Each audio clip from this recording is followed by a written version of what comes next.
பெரும்பாலும் நம்ம பிஸ்னஸ் பண்ணுறதா, இல்லை வந்து ஒருத்தர்கிட்ட வேலைக்கு போய் மாசமானா 1ஆம் தேதி ஆனா 15,000 20,000 சம்பளம் வாங்கிக்கிறதா, இல்லை ஒவ்வொரு மாதம் சேல் ஆகும், ஒரு மாதம் சேல் ஆகாது, இதை நம்பி நம்ம பிஸ்னஸில் இறங்குறான்னு யோசிச்சுட்டு இருந்தீங்கன்னா, கண்டிப்பாக இந்த வீடியோ உங்களுக்காக தான். ஏன்னா அப்படிப்பட்ட ஒரு யோசனையில் இருந்து தான் நான் இப்போ ஒரு உமன் ஆண்டர்ப்ரனராக வந்திருக்கேன். அதுக்கு ரீசன் சொல்லிடுறேன்.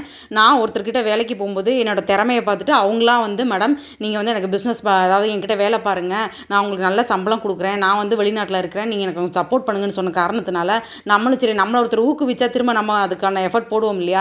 அப்படி கிட்டத்தட்ட ஒரு 3 வருஷம் அவங்களுக்கு வேலை பார்த்து கொடுத்து நல்லா சம்பாதிக்கவும் என்னால் அவங்களுக்கு ஒரு நல்ல வருமானம் கிடச்சிது. அவங்கனால எனக்கு ஒரு நார்மலான மினிமம் கூட இல்லை, நார்மலான ஒரு வருமானம் கிடச்சிது. இதுக்காக நான் ரொம்ப வேலை பார்த்துருக்கேன். ஒரு கட்டத்தில் என்ன ஆச்சுன்னா, அப்பாவுக்கு உடம்பு சரியில்லாமல் கேன்சர் வந்து ரொம்ப சிவியர் ஆகிடுச்சு. ஸோ அவங்கள ஹாஸ்பிட்டலைசேஷன் ஆனதுக்கப்புறமா அங்கேயும் நான் இருந்து அங்கேயும் நான் வேலை பார்த்து கொடுத்தேன். சும்மாலாம் இல்லை, அங்கேயும் இருந்து வேலை பார்த்து கொடுத்து அங்கே வச்சு, அதாவது ஸ்கேன் சென்டரில் உட்காந்துட்டு நான் ஆர்டர் எடுத்துகிட்டு இருப்பேன். அப்படியெல்லாம் கஷ்டப்பட்டேன். ஒரு நாளைக்கு 100லேருந்து 300 கால்ஸ் பேசியிருக்கேன். கொஞ்சம் நஞ்சம் இல்லை, 100லேருந்து 300 கால்ஸ் பேசியிருக்கேன். அந்த டைமில் பார்த்தீங்கன்னா இந்த இன்ஸ்டாகிராம், ஃபேஸ்புக், யூடியூப்லாம், இன்ஸ்டாகிராம்லாம் அப்போ கிடையாது. அப்போ இதெல்லாம் வந்து ஸ்டார்டிங் ஸ்டேஜில் இருந்தப்போ எங்களுக்கு அதை எப்படி பயன்படுத்துன்னு கூட எனக்கு தெரியாது. அப்படி இருக்க டைமில் தான் நான் மெசஞ்சர் மூலமாக ஒவ்வொருத்தர்கிட்டயா பேசி அதில் தப்பாக பேசுகிறவங்க, சரியாக பேசுகிறவங்க, நான் வெரைட்டியாக இருப்பாங்க. இப்படியெல்லாம் கூட பேசுவாங்களா, இப்படியெல்லாம் கூட கேள்வி கேட்பாங்களான்ற கட்டத்தில் இருந்தப்போ அவங்களெல்லாம் சமாளித்து அப்போவே நான் மாதம் 1,00,000 ரூபா வரைக்கும் சேல்ஸை கொண்டு போனேன். அதாவது நான் ஒரு ஆளாக நான் தான் பர்ச்சேஸ் மட்டும்தான், அவங்க ஆர்டர் மட்டும்தான் போட்டு கொடுப்பாங்க.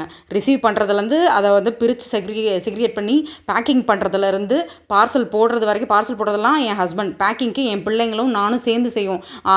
2வது 3வது படிக்கிற பிள்ளைங்களை வச்சு நான் வேலை பார்த்துருக்கேன். ஸோ இவ்வளோ கஷ்டப்பட்டு ஹார்ட் ஒர்க் பண்ணி முடிச்சதுக்கப்புறம் ஒரு குறிப்பிட்ட ஸ்டேஜ் வந்ததுக்கப்புறம் டக்குன்னு தூக்கி போடுற மாதிரி அவங்க என்கிட்ட சொல்லாமையே கீயை வாங்கிட்டு ஆஃபீஸை காலி பண்ணிவிட்டு போயிட்டாங்க. அது காலி பண்ணுறதுக்கு ஒரு 1/2 மணி நேரத்துக்கு முன்னால் கிட்டத்தட்ட நான் ஒரு ஆள் மட்டும்தான், திரும்ப சொல்கிறேன், நான் ஒரு ஆள் மட்டும்தான். அவர் ஓனர் வந்து ஃபாரினில் இருக்கார்.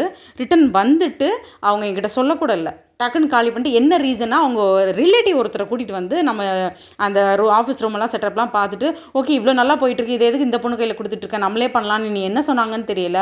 அவங்க வந்து பார்த்துட்டு போனால் ஒரே மாதத்தில் இவர் வந்து ஆள் வச்சு எல்லாத்தையுமே வெக்கேட் பண்ணிட்டு போயிட்டாங்க.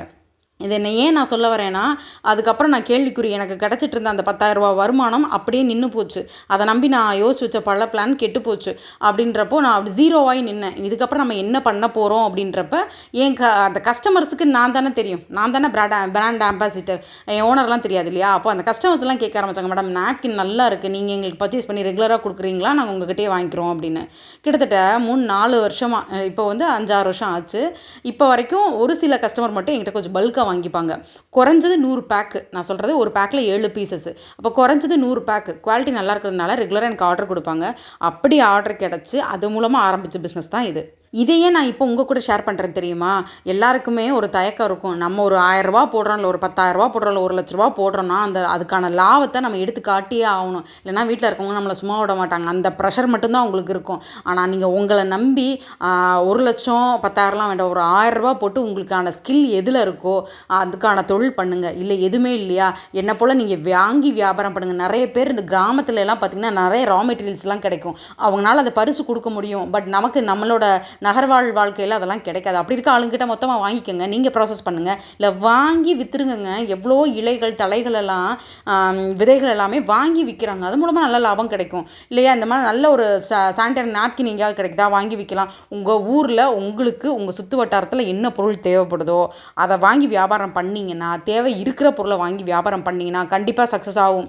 அதை விட்டுட்டு விலை கம்மியாக 10 ரூபா கொடுக்குறாங்க, 5 ரூபா கொடுக்குறாங்க, அதை வாங்கி நம்ம 1000 ரூபாய்க்கு விற்கலாம், 100 ரூபாய்க்கு விற்கலாம்னு ஆசைப்பட்டு வாங்கி வியாபாரம் பண்ணோம்னா செட்டே ஆகாது. எப்பயுமே தேவை இருக்கிற இடத்துல என்ன பொருள் தேவையோ அதை மட்டும்தான் போய் விற்கணும். அப்போ தான் அது அங்கே வியாபாரம் ஆகும். அதில் காம்படிஷன் இருந்தால் கவலையப்படாதீங்க.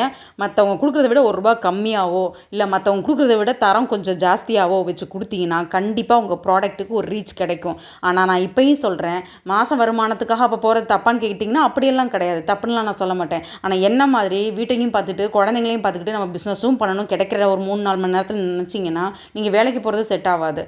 அதனால் கொஞ்சம் இந்த மாதிரி பிஸ்னஸ் பண்ணிங்கன்னா கொஞ்சம் நல்லா இருக்கும்னு ஃபீல் பண்ணேன். அதுக்காக அந்த வீடியோவை நான் போட்டேன்.